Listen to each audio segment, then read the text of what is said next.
Enzymes इस term में एक मीनिंग छिपा हुआ होता है और उस मीनिंग है इसका, चलो पढ़े होंगे, इन ईस्ट। फर्मेंटेशन सबसे पुराना बायोटेक्नोलॉजिकल इवेंट है, इसलिए वाइन का जो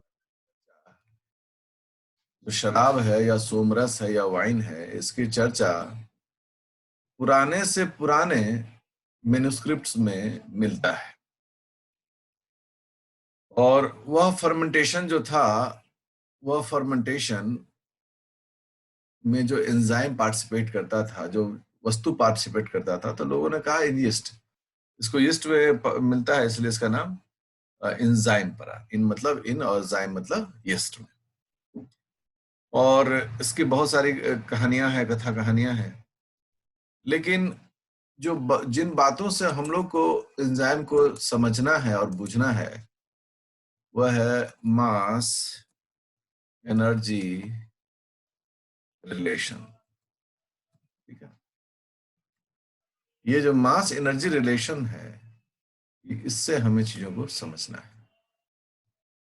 ठीक है, mass energy relation of a cell, cell में ही एंजाइम को पढ़ेंगे।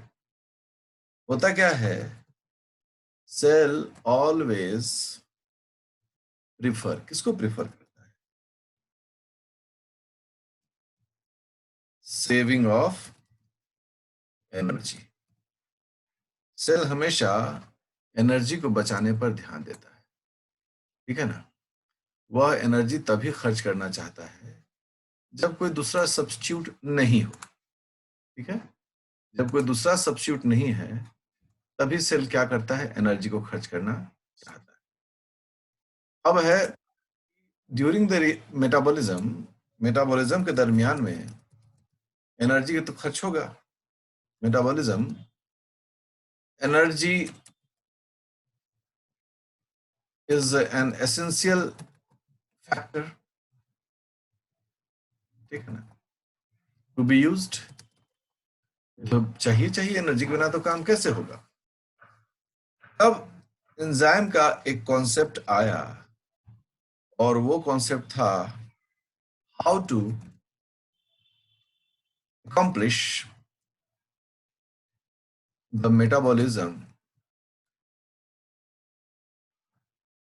how to accomplish the metabolism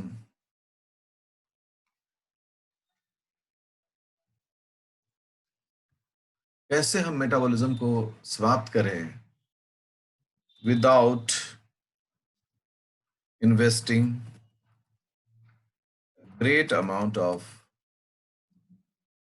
energy. यही सवाल जो है वो पैदा हुआ सेल के सामने कि काम तो करना है, सेल का जीवन है, उस जीवन में उसको निर्माण मतलब एनाबॉलिक रिएक्शंस भी करने हैं, विनाश कैटाबॉलिक रिएक्शंस भी करने हैं, और इन सभी के करने वक्त में एनर्जी का साथ चाहिए, तो काम भी हो जाए और बचत भी हो जाए। हम लोग का कॉन्सेप्ट भी होता है सस्ता और टिकाऊ। तो कौन सा इवेंट है जिससे कि हम किसी चीज को सस्ता और टिकाऊ कर सकते हैं?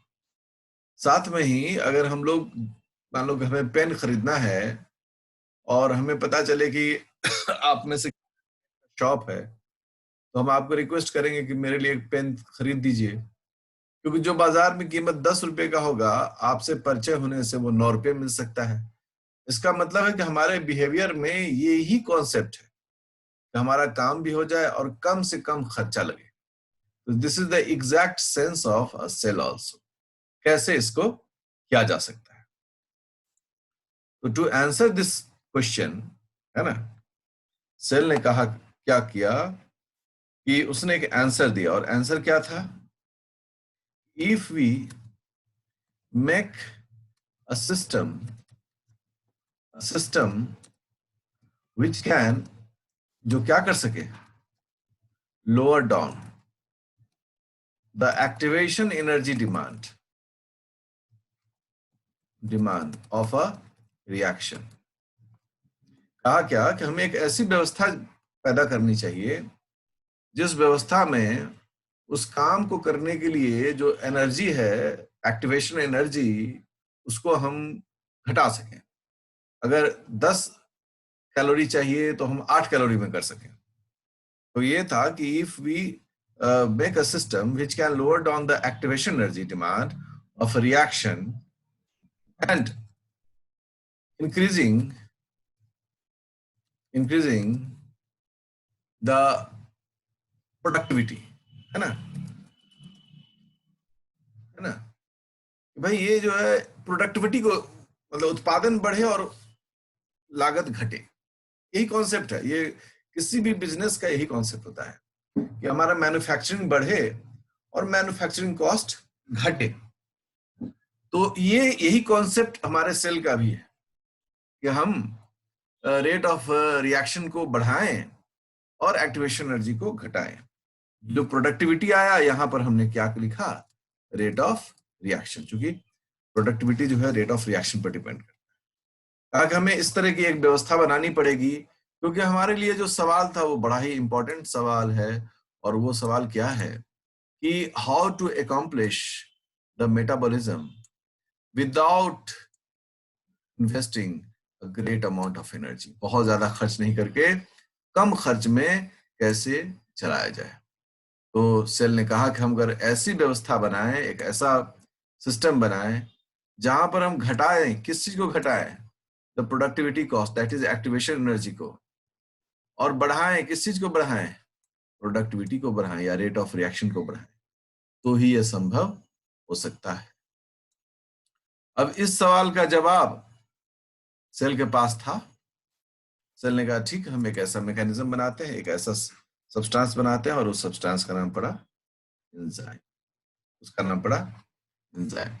ये जो एंजाइम है, यही एंजाइम इसी प्रकार के घटना को अंजाम देगा कि कम खर्च में ज्यादा से ज्यादा उत्पादन हो सके। अब इस मुद्दे को समझने के लिए अभी तो आपको मैंने बोलकर और लिटरेचर समझाया। अब मैं आपको कुछ तरीके से समझाता हूं। सोचो कि एक कंपाउंड है कोई भी, उस कंपाउंड में मान लो कि X है बीच में और Y है इधर और इधर भी Y है, ठीक है, ये इसका बॉन्ड एंगल है। अब इस जगह पर तीन चीजें बहुत ही इंपॉर्टेंट हैं। पहला, बॉन्ड लेंथ। देखिए क्या मैंने लिखा, बॉन्ड लेंथ, कितनी लंबाई है बॉन्ड की। और दूसरा जो इंपॉर्टेंट चीज है वह है bond energy, bond angle, bond angle. तो बॉन्ड लेंथ और बॉन्ड एंगल, यह दोनों कलेक्टिवली किसको डिटरमाइन करता है, किस चीज को ये दोनों मिलकर डिटरमाइन करता है, यह डिटरमाइन करता है बॉन्ड एनर्जी, है ना। दो तरह का एनर्जी है हमारे पास, एक फ्री एनर्जी और एक बॉन्ड एनर्जी। तो ये जो बाउंड एनर्जी है उसका यहाँ पर बताया जा रहा है कि बॉन्ड एनर्जी है। अब हम एक रिएक्शन यहाँ कंडक्ट करना चाहते हैं। हमारा रिएक्शन है कि x और y जो है, ये एक्स वाई, और यहाँ पर हम इसको y नहीं लिखकर हम इसको कर देते हैं क्या, a कर देते हैं, ठीक है ना, a, ओके, a। हमको तोड़ना है इसको, इस प्रकार से तोड़ना है कि a अलग हो जाए और एक्स वाई अलग हो जाए। तो ठीक है, हमने यहाँ पर क्या किया, y और x को अलग कर दिया और a को भी हमने अलग कर दिया, दोनों को हमने तोड़कर अलग कर दिया। जब इस घटना को हम अंजाम दे रहे थे तो हमको एनर्जी खर्च करना था। यहाँ पर सोचो कि ये एनर्जी खर्च करने वाला है। तो जो एनर्जी डिमांड था इसका, मतलब एक्टिवेशन एनर्जी डिमांड, एनर्जी जो था इसका, वह था, सपोज करें कि मान लें कि 100 जूल था, ठीक है ना, 100 जूल इसका एनर्जी डिमांड था। तब ये घटना हुआ।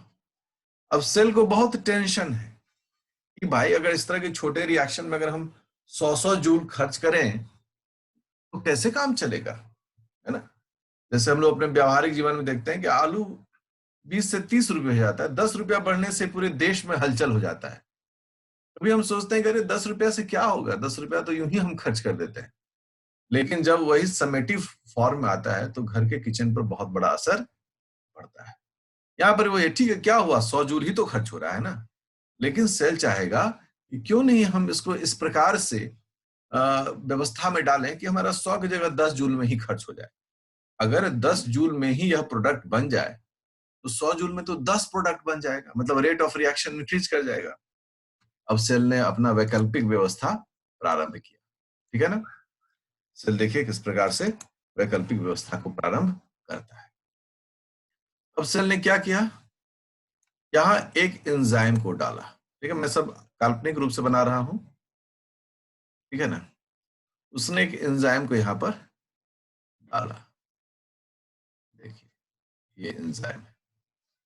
ओके, अब क्या हो गया, इस एंजाइम में 3 जगह हैं, देख रहे होंगे आप, 3 कस्प्स बनाया हुआ है।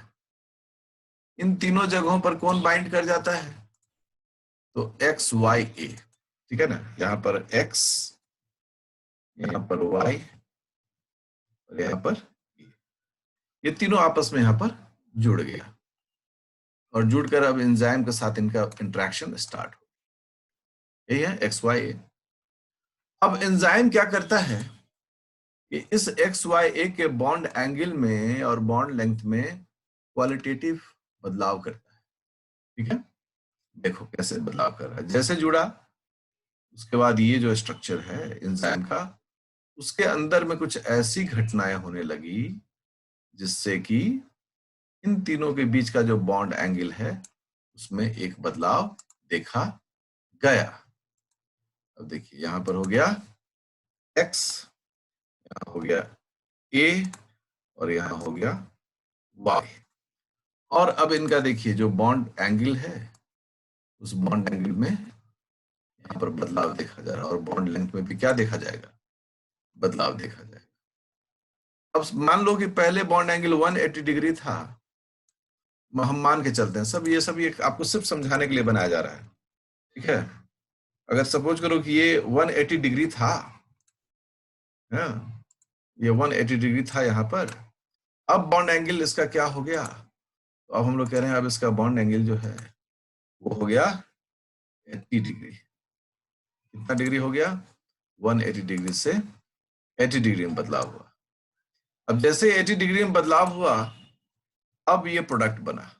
ठीक है, यह प्रोडक्ट जब बना तो अब जो एनर्जी का खपत है वो देखिए कि कितना खपत हुआ। तो पता चला कि सिर्फ 10 जूल में ही ये काम हो गया, ओनली 10 जूल।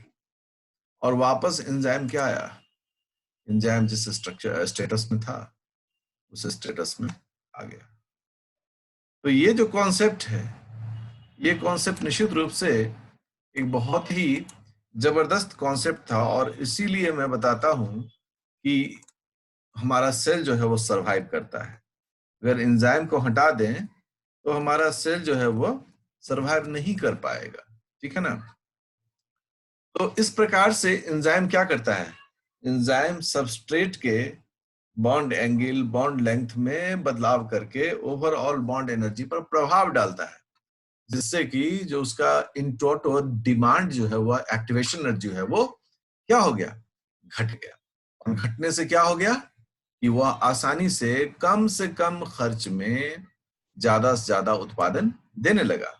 और एंजाइम जो है, उस एंजाइम के स्ट्रक्चर में कोई बदलाव नहीं आया, एंजाइम ने उस रिएक्शन में खुद पार्टिसिपेट नहीं किया और एंजाइम जो है वह बार बार रीयूज हो सकता है, वह बार बार रीयूज हो सकता है, डिपेंड करेगा उसके हाफ लाइफ पर।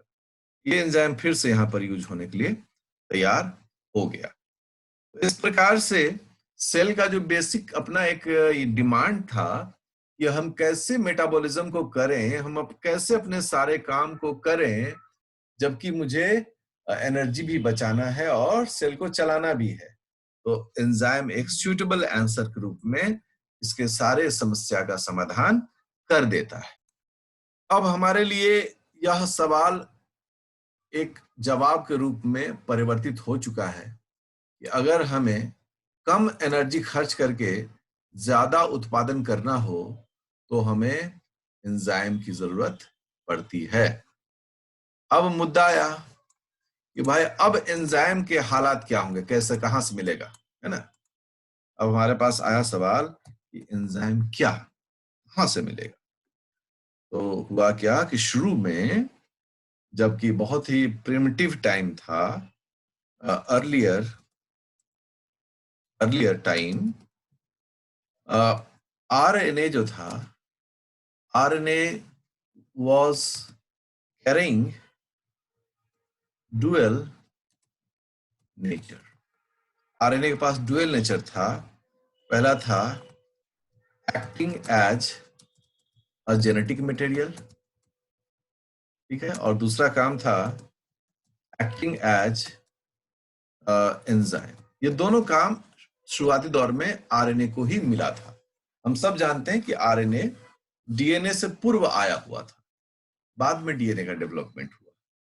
उस वक्त आरएनए ये दोनों काम खुद ही करता था, जेनेटिक मटेरियल के रूप में भी एक जनरेशन से अगले जनरेशन में ट्रांसफर होता था, और एंजाइम के रूप में भी काम करता था। उसका एग्जाम्पल भी हम लोग पढ़ते हैं, और उस एग्जाम्पल को अगर हम लोग देखें तो जैसे कि राइबोजाइम, ये सभी स्प्लाइसिंग एंजाइम्स हैं, और राइबो न्यूक्लिएज फॉस्फेट, ये सभी पोस्ट ट्रांसक्रिप्शनल मॉडिफिकेशंस में आरएनए में स्प्लाइसिंग जैसे घटना को अंजाम देते हैं। तो ये सभी देखा गया, ये सभी आरएनए ही थे, जो कि आरएनए के थे, ये सभी आरएनए एंजाइम ही थे। किंतु जब कॉम्प्लेक्सिटी बढ़ी, as the complexity of life increased, जैसे ही कॉम्प्लेक्सिटी ऑफ लाइफ इंक्रीज्ड हुआ, work distribution has been started,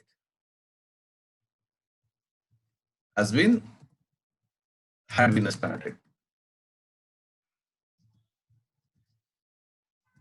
अब काम का बंटवारा होना शुरू हो गया, क्योंकि अब कॉम्प्लेक्सिटी ऑफ लाइफ जो है वह होना दिखना शुरू हो गया। अब साहब, एक स्टूडेंट जब बैचलर रहता है तो एक ही कमरे में उसकी जिंदगी चलती है, बहुत बढ़िया, एक बेड लगा रहता है, किचन रहता है, पूजा रूम भी रहता है, स्टडी, मतलब एक ही कमरे में वो सब कुछ सजाया रहता है। लेकिन जब उसी की शादी हो जाए या वो अपने माता पिता के साथ रहने लगे, तो कई कमरों का घर चाहिए, कंपार्टमेंटलाइजेशन चाहिए, सारी व्यवस्थाएं अलग अलग चाहिए। यहाँ पर भी अब क्या है कि कॉम्प्लेक्सिटी ऑफ लाइफ इंक्रीज कर रहा था, थ्रेट बढ़ रहे थे लाइफ को। तो अब व्यवस्था होने लगा कि डीएनए एज जेनेटिक मटेरियल, अब आरएनए की जगह पर डीएनए ने मुख्य रूप से जेनेटिक मटेरियल के रूप में अपने आप को पुटअप किया। कुछ एक्सेप्शंस हैं, प्लांट वायरस, ये सभी। सेकेंड क्या हुआ कि RNA acts as regulatory material for the protein synthesis and other work। या अब आरएनए जो है उसने अपने आप को प्रोटीन सिंथेसिस का रेगुलेशन में जोड़ा, और उसके अलावा कुछ छोटे मोटे काम जो था उसको भी ये करने लगा। जबकि प्रोटीन्स जो थे, प्रोटीन्स एक्टेड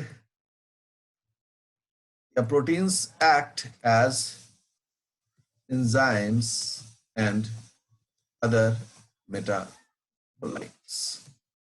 अब प्रोटीन ने एंजाइम के रूप में भी काम प्रारंभ किया, और दूसरे मेटाबोलाइट के रूप में भी अपने आप को इसने स्थापित करना शुरू किया। तो जैसे जैसे जिंदगी में मुश्किलात बढ़े और डिमांड बढ़ा, इसमें भी बदलाव होना शुरू हो गया। अब जेनेटिक मटेरियल जो है वह डीएनए हो गया, आरएनए जो है अब वह प्रोटीन सिंथेसिस के लिए रेगुलेटरी मटेरियल हो गया, और प्रोटीन ने ही अब एंजाइम का काम भी करना शुरू कर दिया। इसलिए हम लोग केमिकली क्या कहते हैं, all enzymes are proteins, exceptions को छोड़ के, but all proteins are enzyme. क्योंकि एंजाइम, प्रोटीन तो और भी काम करता है, हीमोग्लोबिन कहाँ एंजाइम है, मायोग्लोबिन कहाँ एंजाइम है, लेकिन एंजाइम्स जो थे वो सारे प्रोटीन्स थे। एक्सेप्शंस में जो आपको पता है वो पता है, उसको दिमाग में रखना है। तो अब जो केमिकल कंपोजिशन है, केमिकल कंपोजिशन एंजाइम का, ऑफ एंजाइम, वह क्या हो गया? वह हो गया अमाइनो एसिड्स डिपेंडेंट। अब केमिकल कंपोजिशन जो है वह क्या हो गया? अमाइनो एसिड्स डिपेंडेंट हो गया।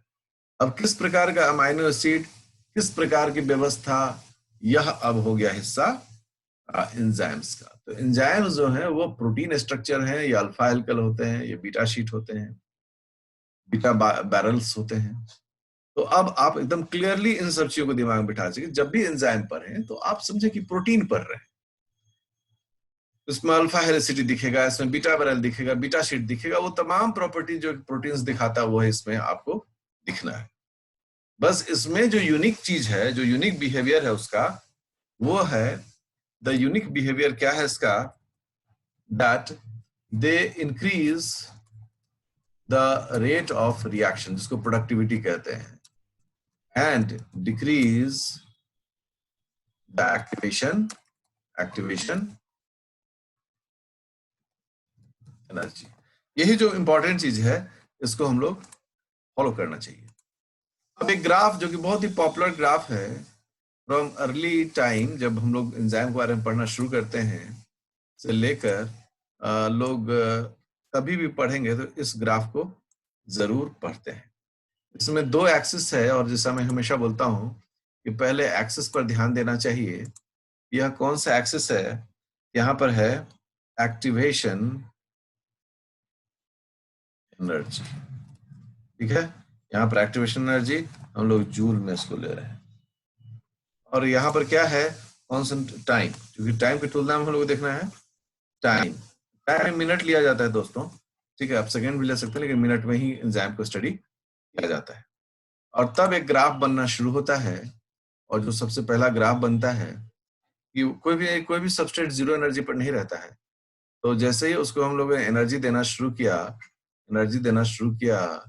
एनर्जी टाइम के आधार पर बढ़ते रह गया, एक समय आएगा कि वो अपने उस एनर्जी लेवल को अचीव करेगा जिस एनर्जी लेवल पर सबस्ट्रेट जो है वो क्या बन जाए? प्रोडक्ट बनने के लिए तैयार हो जाए। ये देखो, ये सबस्ट्रेट है, ये है सबस्ट्रेट एक्टिवेटेड। एक्टिवेटेड सबस्ट्रेट मतलब क्या हो गया? ये एक्टिवेटेड सबस्ट्रेट है, मतलब अब ये रेडी है, ready to convert into the product. और ये प्रोडक्ट में अपने आप को बदलने के लिए तत्पर है, और फाइनली रिजल्ट क्या होगा? यहाँ पर हमें प्रोडक्ट मिल जाएगा। तो ये जो कॉन्सेप्ट है, इस कॉन्सेप्ट को दिमाग में बिठा कर रखना चाहिए कि जैसे जैसे समय के साथ साथ सबस्ट्रेट को हम एनर्जी दे रहे हैं, एक वक्त आएगा कि सबस्ट्रेट एक्टिवेट हो जाएगा और फिर उसका अपना प्रोडक्टिविटी मिलेगा। ये सारा एनर्जी के बेसिस पर ग्राफ जो है वह डिजाइन किया गया है, इसको फॉलो करना बहुत जरूरी है ना। देखिए, ये एनर्जी लेवल है इसका, है ना, और एक ये एनर्जी लेवल है इसका, और ये सबस्ट्रेट जहां पर है ये एनर्जी लेवल है।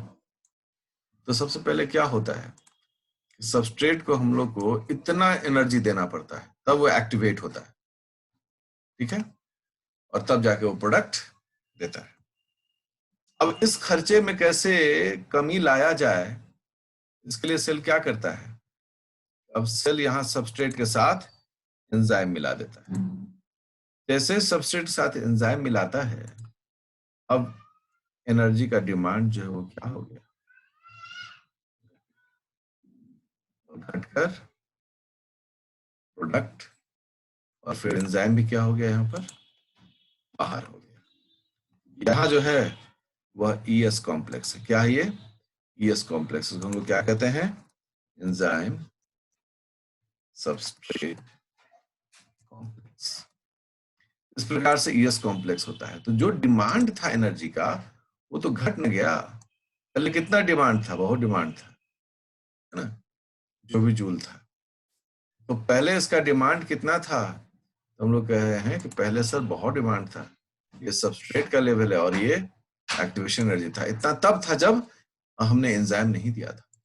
लेकिन जैसे हमने एंजाइम दिया सबस्ट्रेट का जो डिमांड है वो क्या हो गया, घट गया, क्योंकि अब वो एंजाइम के साथ जुड़ा और कम से कम एनर्जी में यह इस काम को अंजाम दिया, जो ग्रीन वाला लाइन दिखा रहा है।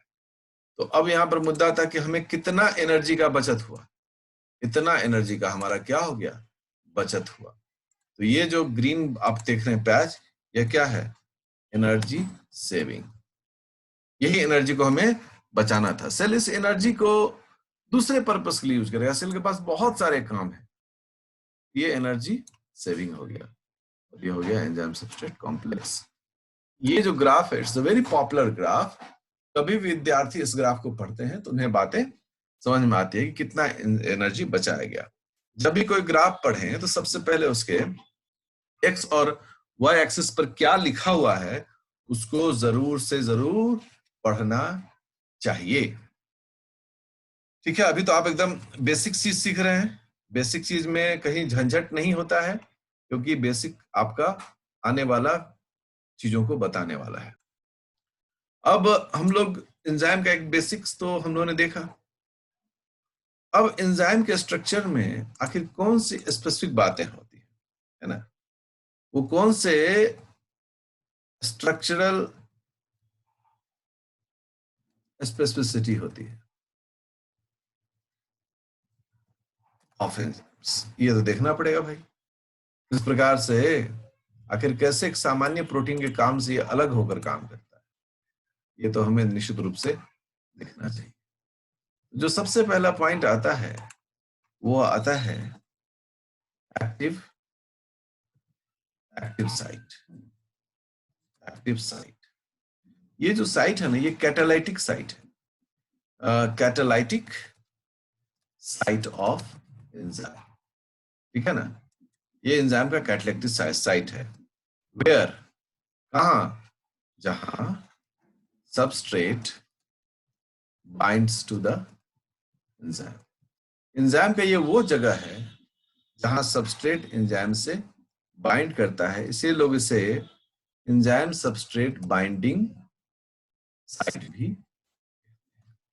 एक्टिव साइट क्लियर कट कहता है कि भाई एक्टिविटी ऑफ द एंजाइम क्या है, तो to decrease the activation energy, वो जिस जगह पर होगा उसे हम लोग कैटालिटिक साइट भी कहते हैं, क्योंकि कैटालाइसिस का भी सेंस वही होता है।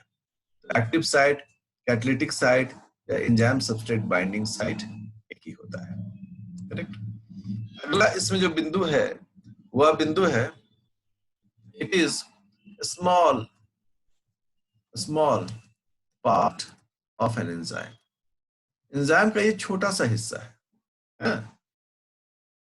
फिर अगला कहता है कि इट मे बी वन और more than one depending on the number of substrates. कहता है, एकदम स्पष्ट कहता है कि ये एक भी हो सकता है और एक से ज्यादा भी हो सकता है। इस पर डिपेंड करता है कि कितने सबस्ट्रेट इसके हैं। जैसे कि सोचो, मैं एक एग्जांपल वगैरह दे रहा हूं। Enzyme plus glucose plus ATP is equal to enzyme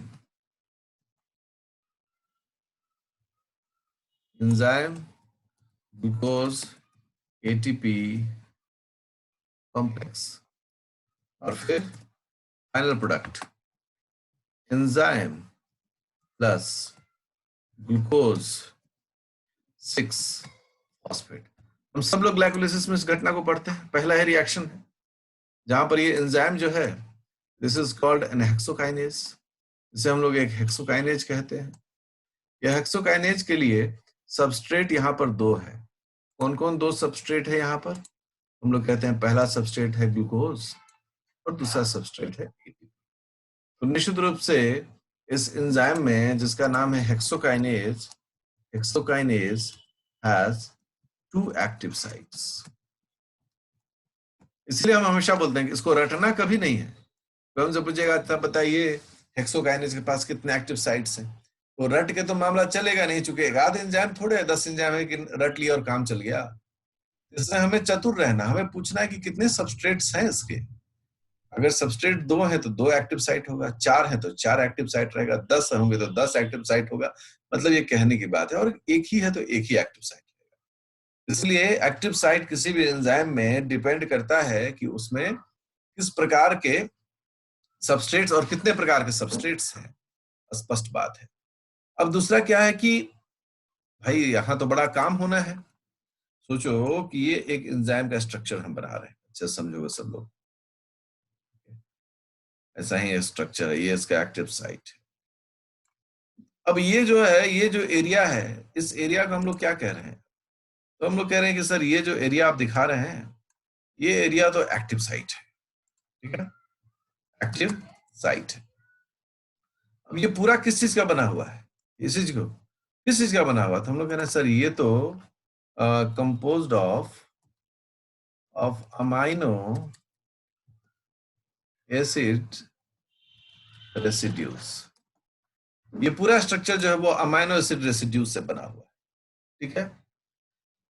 तो ये जो अमाइनो एसिड रेसिड्यूज से बना है, तो यहाँ पर कुछ खास तरह के अमाइनो एसिड इस एक्टिव साइट में मौजूद रहेंगे, अलग अलग जगह पर रह सकते हैं। मैं एकदम हाइपोथेटिकल डायग्राम बना रहा हूं जी। अब इसका किसी भी एंजाइम के साथ सीधा संबंध नहीं है, बस आपको समझने के लिए बनाया गया। अब इन सब के पास क्या होगा? अपना अपना फंक्शनल ग्रुप होगा, ठीक है ना। मान लो अगर यहाँ सेरीन है तो यहाँ पर क्या होगा? OH ग्रुप होगा, OH। इसको DH मत समझिएगा, OH है ये। हाँ, अगर सोचो कि ये जो है हिस्टिडीन है, या ये जो है वो है टायरोसिन, यहाँ पर क्या होगा? एक ऐसा स्ट्रक्चर होगा OH वाला। बहुत ही खराब बन रहा है, मैं इसको थोड़ा सा ठीक बनाता हूँ, ठीक है।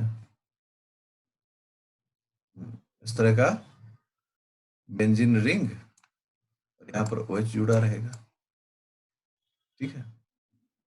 मान लो कोई हाइड्रोफोबिक चेन रहे, अगर आइसोल्यूसिन रहना है या सिंपल एलानीन रहना है, तो यहाँ पर CH3 रहेगा, CH3। यहाँ पर अगर सोचे कि कोई बड़ा सा हाइड्रोफोबिक चेन है, तो यहाँ पर वो भी रहेगा, वैलिन रहेगा, CH3, CH3। इस पर डिपेंड करेगा। ये सभी इसके इस एक्टिव साइट के गुणी हिस्से हैं, मतलब यही फीचर्ड हिस्से हैं, है ना। और जब कोई सबस्ट्रेट इसके अंदर में जाएगा, कोई भी सबस्ट्रेट इसके अंदर में जब अपने आप को प्लेस करेगा, मान लो कि ये सबस्ट्रेट है, ये सबस्ट्रेट इसके अंदर में आके अपने आप को प्लेस किया, ठीक है ना। ये जो ग्रीन वाला देख रहे हैं वो क्या देख रहे हैं? ये सबस्ट्रेट है, इसको मैं से क्रॉस पे, तो इनका इंटरेक्शन इन्हीं सभी जगहों से होगा। अगर इन सभी जगहों में कोई किसी तरह का परिवर्तन कर दिया जाए तो फिर मामला फंस जाएगा, वो रिएक्शन प्रॉपर नहीं होगा। जैसे यह सेरीन हो गया, ये जो है यह टायरोसिन हो गया, ये जो है इसे हम लोग एलानिन कहते हैं, ये जो है ये वैलिन है। ये एकदम हाइपोथेटिकल में लिया है, ये स्पेसिफिक नंबर पर है। यह सेरीन किस जगह पर होगा? सपोज करो 100वें जगह पर है, टायरोसिन किस जगह पर? 110वें जगह पर है, एलानिन किस जगह पर? 120वें जगह है, वैलिन किस जगह पर है? 130वें जगह पर है। मतलब इस सब का जगह भी फिक्स रहेगा। तो ये जो है इसको पकड़कर इसमें परिवर्तन करेगा विदाउट टेकिंग पार्टिसिपेटिंग रिएक्शन। ये रिएक्शन को पार्टिसिपेट नहीं करता है, और तब यह क्या करेगा? सबस्ट्रेट से उसको प्रोडक्ट में चेंज करेगा। अभी आपको मैंने थोड़ा सा समझाने की कोशिश किया है, अभी पिक्चर बाकी है मेरे दोस्तों, इसमें बहुत कुछ आपको सीखना है। आपको मैं स्पेसिफिक एंजाइम्स के द्वारा किए जाने वाले रिएक्शंस को, कैटालिटिक रिएक्शंस को मैं आपको सिखाऊंगा, ताकि आपके बुद्धि में यह बात एकदम अटक जाए कि यह रिएक्शंस कैसे होते हैं। ओके, तो इस प्रकार से एक एंजाइम में एक्टिव साइट का कॉन्सेप्ट होता है। दूसरा जो साइट है इसमें, उसे हम लोग बोलते हैं अलोस्टेरिक साइट। अलोस्टेरिक साइट। अब अलोस्टेरिक साइट का मतलब हो गया अदर देन, अलो मतलब ये होता है other, different, other than active site, या फिर कहते हैं different from an active site. एक एक्टिव साइट से अलग भी उसमें साइट होता है। यह जो साइट होते हैं इन्हें हम लोग बोलते हैं रेगुलेटरी साइट। क्या बोलते हैं? Regulatory site. क्यों रेगुलेटरी साइट बोलते हैं? तो because they regulate the enzyme action as per the demand of cell। Cell के आधार पर यह रेगुलेट करता है एंजाइम एक्शन को। और लास्ट पॉइंट क्या इसमें लिखता है कि one enzyme can not have more than one allosteric site. ये एक से ज्यादा नहीं हो सकता है, नहीं भी हो सकता है, लेकिन अगर हो तो एक से ज्यादा नहीं होगा। तो इस प्रकार से एक्टिव और इनएक्टिव जो एलोस्टेरिक साइट है उसकी चर्चा अभी हमने